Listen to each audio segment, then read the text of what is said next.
Hindi alintana ang layo at hirap ng daan, masilayan lamang ang matatamis ng ngiti ng mga batang tatanggap ng biyaya. Iyan ang naging layunin ng 2nd Cagayan Provincial Mobile Force Company sa kanilang isinagawang outreach activity sa isang liblib na sitio sa Santa Teresita, Cagayan noong ika-22 ng Hunyo taong kasalukuyan.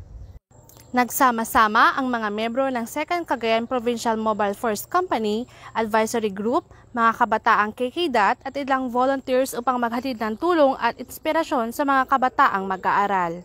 Nasa 75 mag-aaral mula kinder hanggang grade 12 ang nakatanggap ng school supplies gaya ng lapis, papel, notebook at iba pang gamit pampaaral, mga simpleng bagay na may dalang malaking pag-asa para sa kanilang kinabukasan. Ang mga naturang kagamitan ay mula sa suporta ni Mr. Marinito Bautista, Mr. Ray Acosta, Mrs. Geraldine Sangaw at Engineer Freddy A. Tamayo mula sa Company Advisory Group.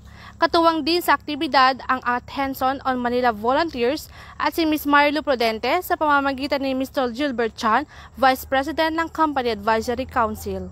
Bukod sa material na tulong, ibinahagi rin ni Pastor Joel G. Butay ang salita ng Diyos na naging inspirasyon at lakas para sa mga taga-Sitio Bigok. Ang programa ay patunay na kahit gaano pa kalayo ang isang lugar, maaabot ito ng malasakit, pagkakaisa at tunay na pagbabagong loob para sa kinabukasan ng kabataang Pilipino.